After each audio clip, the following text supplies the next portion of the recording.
सब मियां साहब के साथ तो कोई ज्यादती किसी और टोले ने नहीं की, मियां साहब ने जो कुछ किया खुद। ये जो सियासत में हीट बढ़ती है, ये सिर्फ उस वक्त बढ़ती है जब केस बनते हैं। अब देखें जो पीपल्स पार्टी का और हुकूमत का जो इस वक्त आपस में टकराव है, जो मुस्लिम लीग नून का टकराव रहा इससे पहले भी, आप जब देखें जब केस बनेंगे तब ये इस तरह की बयानबाजी शुरू हो जाएगी। क्यों? क्या ये केसेस का क्या एक सियासतदान का बुनियादी सवाल ये है, सियासतदान का काम नहीं जवाब देना। जेटी अगर पूछती है ये अकाउंट कहां से है, पैसे कहां से है, आप जाए अपना जवाब दे दें। मियां साहब से पूछा जाता है ये अपार्टमेंट कहां से है, जाए जवाब दे दें, बजाय इसके कि इसका जवाब दें। ये बहस निकल जाती है 18वीं तरमीम, जमहूरियत, कलअदम तंजीमें, पाकिस्तान, सदारती निजाम, आपके केस में जज, खलाई मखलूक वगैरह वगैरह। Why does it go there? बिस्मिल्लाहिर्रहमानिर्रहीम।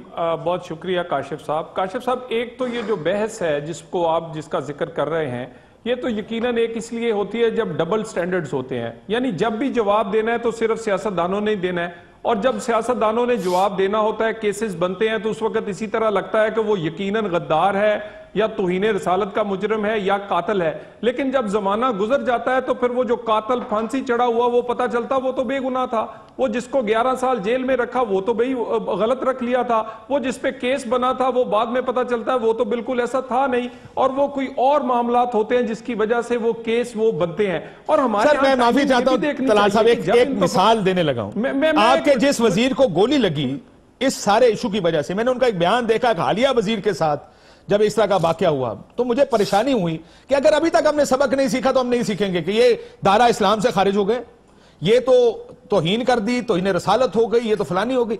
हम सीखते नहीं है, सिर्फ किसी ना किसी जगह हमने ये सारे इश्यूज इस्तेमाल करने, चाहे कोई पॉलिटिकल पार्टी हो, सवाए पीपल्स पार्टी के मजहब का कार्ड अमूमन इस्तेमाल नहीं करते, इक्का दुक्का लोग इनके अंदर हैं इस तरह के, वरना बाकी आप लोग तो जब मौका मिलेगा इसको इस्तेमाल करें। मेरे अगर आपकी बात मैं उसको अगर मौका दें तो थोड़ी सी मैं बात कर लूं।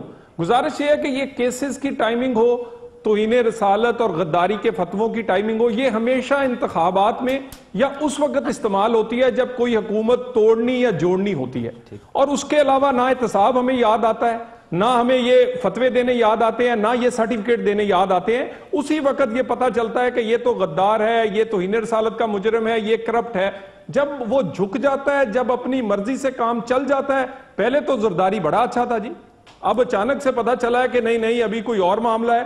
गुजारिश है इसी तरह दूसरों के बारे में, इसी तरह आप भी कर रहे हैं, पहले जरदारी बड़ा चोर था जी, अब जरदारी बड़ा अच्छा हो गया जी, तो ये आपके ऊपर भी तो ये बात मिसाल बैठती है।